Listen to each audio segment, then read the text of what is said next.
आलोक जी, वो कह रहे हैं अनेकों उदाहरण के, ठीक है गौरव जी अब रुक जाइए, वो अनेकों उदाहरण के जरिए ये कह रहे हैं कि आपका पूरी पार्टी का कंपस मुसलमानों की तरफ झुका हुआ है।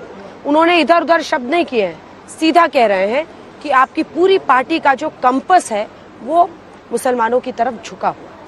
अबू तेरा तो गेम बजाना पड़े। मुझे लगता है कि सबसे पहले तो आज तक के तमाम दर्शकों को हनुमान जयंती की बहुत बहुत बधाई हो।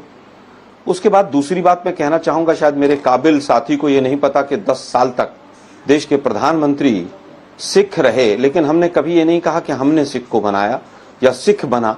हमने ये कहा कि वो काबिल थे, वो इसलिए बने। हमने राष्ट्रपति से लेकर प्रधानमंत्री से लेकर और विधानसभा से लेकर और संसद तक सब माइनॉरिटीज को वहां तक समान स्थान दिया। लेकिन शायद बीजेपी वाले सब लोग एंटायर पॉलिटिकल साइंस के स्टूडेंट हैं, इनको पता नहीं है कि देश के प्रधानमंत्री 10 वर्ष तक कौन रहेगी। खैर वापस आता हूं, इन्होंने बड़ी चतुराई से एक वाक्य पढ़ा, झूठा सच्चा, क्योंकि मोदी जी कहते हैं ना, झूठ बोलो बार बार बोलो, झूठ बोलो बार बार बोलो। मोदी जी ने सबको सिखा दिया कि झूठ बोलो और बार बार बोलो। अच्छा बात नहीं है। अंजना जी, आज तक के दर्शकों को मैं क्लियर कर देना चाहता हूं कि देश के प्रधानमंत्री ने बिल्कुल सफेद झूठ बोला और मंगलसूत्र जैसी पवित्र चीज तक जाकर पहुंच गए ये लोग, इनको थोड़ी सी भी लज्जा नहीं आई। कांग्रेस राष्ट्रव्यापी आर्थिक सामाजिक जाति गणगणना कराएगी, आर्थिक और सामाजिक दोनों। इसके माध्यम से कांग्रेस जातियों, उपजातियों और उनकी आर्थिक सामाजिक स्थिति का पता लगाएगी। जनगणना से प्राप्त आंकड़ों के आधार पर कांग्रेस उनकी स्थिति में सुधार के लिए सकारात्मक कदम उठाएगी। अब इसमें कहां माइनॉरिटी है, कहां मुस्लिम है, कहां डिस्ट्रीब्यूशन ऑफ रिसोर्सेज है, लेकिन देश के प्रधानमंत्री का तो नारा ही है कि झूठ बोलो और बार बार झूठ बोलो। Emotional damage. सर्वे तो नीतीश कुमार जी ने भी कराया था, उनके साथ मिलकर सरकार चला रहे हो। यही तो सर्वे था, वो जातीय और जिस तरह से आर्थिक सर्वेक्षण था, और आर्थिक आधार पर जो पिछड़े थे उनको 10% आरक्षण तो आप ही की सरकार ने 2015-16 में दिया था। वो एक अलग बात है कि भर्ती नहीं होती है, आजकल भर्ती बंद है। देश के प्रधानमंत्री ने झूठ भी बोला, देश के साथ जिस तरह से उन्होंने विभाजनकारी वक्तव्य दिया, ये पूरी तरह से बताता है कि आप पूरी तरह से पहले चरण के जो मतदान हुए हैं उसमें अडानी की सरकार बनने नहीं जा रही। इस बार हिंदुस्तानियों की सरकार बनेगी, और जितना इन्होंने पैसा अडानी और अंबानी और तमाम उद्योगपति अपने मित्रों का माफ किया है, उतना ही पैसा, उतना ही धन हम गरीबों में बांटेंगे तमाम योजनाओं के तहत, उनके शिक्षा पर, उनके स्वास्थ्य पर। लेकिन डर अच्छा लगा, पहली बार इलेक्शन कमीशन के पास 17,000 चिट्ठियां पहुंची हैं अंजना जी, 17,000 चिट्ठियां जो वक्तव्य उन्होंने दिया। हम हर बार सोचते हैं कि मोदी जी शायद अब इससे नीचे नहीं जाएंगे वक्तव्य देने में, चाहे वो 80-20 हो, शमशान कब्रिस्तान हो, ईद दिवाली हो, दंगाइयों को कपड़े से पहचानना हो। लेकिन जब जब चुनाव आता है अंजना जी, तब तब पूरी तरह से ये लोग जिस तरह का खेल खेलते हैं, पूरे विश्व में आज भारत की नाक कट रही है। तुम्हें शर्म है? कुछ शर्म आया है? हम हिंदुस्तानियों की सरकार बनाएंगे, अडानी की सरकार नहीं बनेगी। पहले चरण के बाद मोदी जी को पता चल गया, उसके बाद में सत्यप्रकाश जी और नवल जी, आरएसएस ने भी हाथ खींच लिया। और गौरव जी वो कह रहे हैं कि बीजेपी डर गई है पूरी तरह से, जिस तरह कह रहे हैं बीजेपी डर गई है, इसलिए इस तरह के बयान। हाँ, मैं अंजना जी मेरी बात तो पूरी हो जाने दीजिए, आपने 1 मिनट भी नहीं दिया मुझे। देखिए, ये तो गलत बात है अंजना जी। अच्छा पूरी हो जाने दीजिए, एक लाइन रुक जाइए गौरव। सारा समय भी आप बीजेपी को देंगे, प्रोमो में गौरव जी 1 सेकंड रुक जाइए, पूरा कर लीजिए। मुझे लगा आपने पूरा कर लिया है। 4-5 बोल ले अंजना जी, आपका सम्मान है। हाँ बोल। चुप, बिल्कुल चुप। हिम्मत कैसे हुई तेरी मुंह खोलने की? चलिए बोलिए। नहीं अंजना जी, मतलब बिल्कुल ही देखिए, चुनाव पूरी तरह से कहां से शुरू हुआ? मोदी जी ने शुरू किया कहां से? मछली से, मटन से, मुस्लिम लीग, मायोवाद, पाकिस्तान, मुसलमान, नफरत, ये तमाम शब्द लेकर आए। कौन? भाजपा के लोग लेकर आए। आज मैनिफेस्टो में इनको एक शब्द नहीं मिल रहा कि कहीं पर मुसलमानों की बात हो, कोई भी चीज हो। अरे देश के प्रधानमंत्री हैं भाई, आप पूर्ववर्ती प्रधानमंत्री के लिए भी झूठ बोल रहे हैं कि उन्होंने ऐसा बोला कि संसाधन दे दिए जाएंगे। 2006 का वक्तव्य था, 2014 तक प्रधानमंत्री रहे वो। 8 वर्षों में कितने संसाधन दे दिए? और अगर संसाधन दे दिए थे तो वापस क्यों नहीं करवाए वो संसाधन? क्यों नहीं उनके खिलाफ कार्रवाई की आप लोगों ने?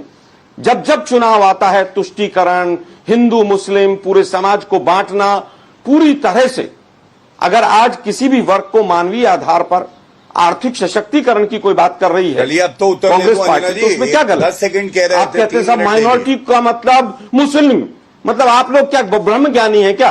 क्या हमारे वक्तव्य में अगर यहां पर मैनिफेस्टो में माइनॉरिटी शब्द है तो उसका मतलब मुस्लिम है?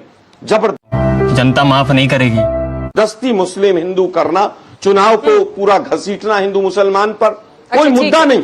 10 साल तक निकम्मी सरकार रही है, 10 वर्षों के बाद आज सांसद घुस नहीं पा रहे हैं क्षेत्र में, ओम बिरला जैसे लोगों को भगा दिया जा रहा है गांव से, और उसी का चलिए पूरा अंजना यह जी, है अब तो कि इनको ये चुप लोग कराइए ना, पूरी हो तरह गया, से आज हो गया। केवल और केवल जो अपना पुराना पैतरा होता था उस अब पर आ जवाब सुन गए। लीजिए। हम आज आलोक फिर जी, कहते हैं जनता से, आलोक और जी। जनता भी उसी पर वोट दे रही है। महंगाई, बेरोजगारी, अब जवाब चीन की सुनिए। घुसपैठ, इलेक्टोरल बॉन्ड्स, इनसे कैसे ध्यान भटकाया जाए, ये मोदी जी की चाल है। लेकिन जनता हमसे ज्यादा समझदार है। मोदी जी का नारा है झूठ बोलो, बार बार बोलो, 7-8 खूब मिनट से बोल रहे हैं, आपको बोलो, मालूम है? झूठ बोलो, आप चुप नहीं करा उसी पर रही चल हैं। रहे हैं अब मोदी। इनको सम्मान प्यारी समझ गई। देखिए, मुझे लगता है कि ऑर्डिनेंस के बारे में बहुत बार चर्चा हुई, उस तरीके के ऊपर डिस्कशंस हो सकती हैं, लेकिन वो जो काम किया गया उसके बाद कई लोग ऐसे थे जिनके ऊपर राजनीतिक रोटियां बीजेपी सेकती है, वो लोग जेल के अंदर गए। 123 वक्फ बोर्ड की प्रॉपर्टीज अगर दे दी थी तो 10 साल से आप यहां पर सरकार में बैठकर क्या पकौड़े तल रहे थे आप लोग? वापस अरे क्यों नहीं कर वापस लिया ले रहे हैं आपने? हम। सैकड़ों हमने तो वक्फ बोर्ड की notification कर प्रॉपर्टीज दिया आज भी ना जी। केंद्र सरकार और राज्य सरकार के कर अधीन दिया, है। कर क्या दिया, ये सच पकड़े नहीं गए, है? अच्छा हुआ। दिल्ली के 5 सितारा कई होटल वक्फ बोर्ड की प्रॉपर्टी पर है, क्या ये सच नहीं है? लेकिन 10 साल से क्या पकौड़े तल गौरव जी रही रुक है जाइए। सरकार? केवल हिंदू गौरव मुसलमान जी चुनाव बीच में में। याद आता है। सीए 2020 से अभी तक 2020 से अभी तक क्यों नहीं लागू किया आप लोगों ने? एनआरसी पे हेमंत बिस्व शर्मा आपके खिलाफ कह रहे हैं कि हम एनआरसी यहां पर लागू नहीं करेंगे। क्या इसका कोई जवाब है इनके पास? धारा 370 के ऊपर बार बार डिस्कशन हुआ कि उसके ऊपर देश के प्रधानमंत्री से लेकर गृह मंत्री से सब झूठ बोलते हैं। उसमें 2 बदलाव किए गए और 2 बदलाव में से भी एक जो है वो 15 साल टाल दिया गया। क्या ये सच नहीं है? क्या उससे पहले 36 ऐसे बदलाव नहीं हुए? क्या वहां पर 2 प्रधानमंत्री थे, उनको एक नहीं किया गया? तमाम चीजें नहीं की गई। लेकिन जिस चीज से वोट मिलती है उसके ऊपर केवल बात करेंगे। चीन के ऊपर बात नहीं करेंगे, घुसपैठ करके बैठा हुआ है। महंगाई के ऊपर बात नहीं करेंगे, बेरोजगारी के ऊपर बात नहीं करेंगे, पेपर लीक के ऊपर बात नहीं करेंगे, नोटबंदी के ऊपर बात नहीं करेंगे, जीएसटी के नोटिस, इनकम टैक्स और सीबीआई ईडी के दुरुपयोग पर बात नहीं करेंगे। किस तरह से मुद्दों को भटकाया जाए, ये पूरा का पूरा अमला इस काम पर लगा हुआ है। मैं फिर 1 घंटे का शो है, मैं पूछना चाहूंगा, देश के प्रधानमंत्री ने झूठ बोला कि इसके अंदर कहीं पर भी प्रॉपर्टीज को बांटने की बात हो या किसी भी तरह से मंगलसूत्र की कोई बात हो।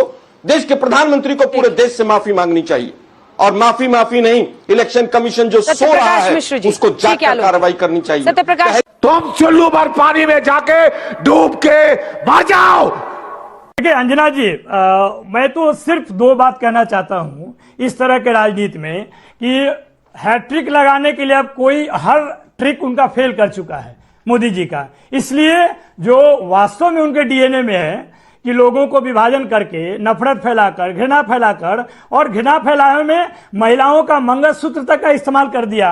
वास्तव में उनकी मंशा है कि संविधान बदले, आरक्षण खत्म हो, और जिनको उन्होंने प्रत्याशी बनाया है, खुलेआम तौर पे प्रचार के दौरान कहा है कि यह संविधान बदलना है, इसलिए 400 का सीट का आंकड़ा पार कराइए। और इसका इतिहास में भी है। 1977 में मुंगरी लाल रिपोर्ट के आधार पे जब कर्पूरी ठाकुर ने आरक्षण दिया तो भाजपा के पूर्व जन्म के जो लोग थे, जनसंघी, वो लोग उनको भद्दी गालियां दी। 1990 में जब मंडल कमीशन लागू हुआ, वो सरकार छोड़कर चले गए, सरकार गिरा दिए। जब लालू जी ने दलितों, पिछड़ों और वंचितों, अकलियतों को आवाज दी तो जनरल राज करके प्रचार करते हैं। ये सत्यप्रकाश जी क्यों नहीं बोलेंगे? उनको मालूम है कि सृजन घोटाला पे शांति और Muzaffarpur shelter home rape case जैसे, जिसमें कि तोंद वाले मूछ वाले की चर्चा थी, वैसे घिनौने सच को छुपाने के लिए नीतीश जी कुछ भी कर सकते हैं। ये बात सही है, तभी तो इतना झूठ बोलने का उनको मौका मिल रहा है। सही पकड़े हैं। सम्राट चौधरी का बयान तो पूरे सार्वजनिक पटल पे है। उन्होंने बाप बेटी के संदर्भ में लालू जी पर, रोहिणी जी पर कितना घिनौना और गंदा बयान दिया, ये तो पूरा देश ने सुना था ना। जिस तरह की बात वो करेंगे उसका जवाब भी नहीं दिया जाए। उन्होंने कोई ऐसी बात नहीं कही है। देखिए, चुनाव आयोग के विषय में तो एक सर्वे भी आ गया कि 52% लोगों को लगता है कि चुनाव आयोग निष्पक्ष नहीं है। वैसे चुनाव आयोग से क्या उम्मीद हो सकता है कि वो कुछ कदम उठाए, लेकिन हमारा यह कहना है कि जनता सब देख रही है और इसका जवाब जो है चुनाव के दरमियान मतपत्र से और मतदान से ही मिलेगा। और इसकी घबराहट भारतीय जनता पार्टी में है, वो चाहे शीर्ष नेता हो, चाहे प्रवक्ता हो, चाहे कार्यकर्ता हो, यही चीज वहां पे दिख रहा है। बाकी तो हम मुद्दों पे बात करते हैं, नौकरी पे बात करते हैं, रोजगार पे बात करते हैं और हमने करके दिखाया है। हम आरक्षण पे इसीलिए इस तरह बात नहीं करते हैं। हमने जातीय जनगणना बिहार में कराया है 17 महीने में, उसके हिसाब से आबादी के अनुसार ही हिस्सेदारी 75% की दी है। इसमें कोई क्या छुपाने वाली क्या बात है इसमें? इस देश में 100 में 90 शोषित हैं, उनके साथ न्याय तो होना चाहिए ना। मोदी जी इतिहास में घूमते रहते हैं और न्याय वर्तमान तक देने की बात होती है, वहां पर कहते हैं कि ये लोग अकलियत की राजनीति करते हैं, तो ये लोग समाज को बांटते हैं। पूरी तरह से उनकी मंशा है कि बाबा साहब के संविधान को बदल दें और देश में संघ के विधान से काम करें। इतना छोटा पहले कभी नहीं हुआ होगा। आपके बगल में चिराग पासवान जी बैठते हैं और आप परिवारवाद पर भाषण देते हैं। आपके बगल में सम्राट चौधरी बैठते हैं, उनके पिता और माता दोनों राजनीति में थे और आप भाषण देते हैं परिवारवाद पे। इस तरह का झूठा और ढकोसला बयान और राजनीति जो है वो तो भारतीय जनता पार्टी पे है। बड़े खुशी की बात है कि अंजना जी चर्चा कर रही है कांग्रेस पार्टी के घोषणा पत्र पे। भारतीय जनता पार्टी के घोषणा पत्र में तो झूठ के अलावा कुछ है ही नहीं। जो उन्होंने पहले भी बोला है वो भी झूठा और जुमला साबित हुआ है, वो चाहे 14 हो या 19 हो। और आज इसी डर से वो अपने घोषणा पत्र में न रोजगार की चर्चा करते हैं, न नौकरी की चर्चा करते हैं। क्या चर्चा करते हैं? 80 लाख गरीबों को हमने मुफ्त में राशन दिया। अरे भाई, 80 लाख को तो आपने गरीब बना दिया। यही सच है। आपकी राजनीति जो है लोगों को गरीब बनाना, लोगों को एक दूसरे से लड़ाना, हिंदू मुस्लिम में बांटना, यही आपकी राजनीति है और लोग इसको नकार चुके हैं और इस बार उसका मिलेगा आपको जवाब। ये बड़ी अच्छी बात कही आप लोग जी। जब 2014 में 44 सीटें आई थी तो एंथनी कमेटी की रिपोर्ट ने हार के कारणों पर चर्चा की। उस कमेटी की क्या थी फाइंडिंग? क्या उस कमेटी ने साफ साफ नहीं कहा था कि पार्टीज माइनॉरिटी अपीजमेंट पॉलिसी यानी अल्पसंख्यक तुष्टीकरण की नीति ने सबसे ज्यादा काउंटर प्रोडक्टिव यानी नुकसानदायक साबित हुआ है? ये एंथनी कमेटी की रिपोर्ट थी। देखिए, एंटनी कमेटी की रिपोर्ट ना तो मैंने पढ़ी और आपके पास कहीं आधिकारिक तौर पर हो तो जरूर मेरे पास भेजिएगा। ये भाजपा जो व्हाट्सएप पर ज्ञान देती है उस पर ज्यादा भरोसा मत कीजिएगा। आपके पास एंटनी कमेटी की अगर आधिकारिक रिपोर्ट हो तो जरूर मेरे पास एक प्रति भेजिएगा। लेकिन आज डर अच्छा लग रहा है। आज जिस तरह से हिंदुस्तानियों की सरकार बनने जा रही है और अडानियों की सरकार हटने जा रही है, आज जो 400 पार का नारा दिया जिस तरह से फेल हुआ, जिस तरह से आज पूरे देश के अंदर इस सिद्ध हो गया इनके तमाम जो लोकसभा के सांसद प्रत्याशी हैं उनके वक्तव्यों से कि इस संविधान को बदलना चाहते हैं, जिस तरह से आज पूरा देश ये जान गया है कि इनका असली चेहरा कौन सा है। पूरे वक्तव्य में आज तक के 1 घंटे के शो में मैं कह रहा हूं माइनॉरिटीज मंत्रालय आप चलाते हैं, लेकिन आज आप मुसलमान शब्द पर आ गए हैं और उसका सीधा सीधा कारण यह है कि किस तरह से नफरत और द्वेष पैदा किया जाए। लेकिन देश के प्रधानमंत्री तो मंगलसूत्र तक पहुंच गए। मैंने 2 सवाल पूछे अंजना जी कि इसमें मंगलसूत्र का कहां जिक्र है और हिंदुओं की प्रॉपर्टी लेकर मुसलमानों को कहां दे दी जाएगी। दोनों प्रवक्ता नहीं बता पाए, बल्कि उल्टा वो हनुमान जी के तिलक पर जाकर और अनाप शनाप बोलने लगे। 30 लाख रोजगारों की बात की है तो क्या ये अल्पसंख्यकों के लिए है, बहुसंख्यकों के लिए? क्या वहां पर लिखा हुआ है? लेकिन you are right bro. MSP की गारंटी क्या किसानों को मिलेगी? वो किसान क्या हिंदू है या मुसलमान है?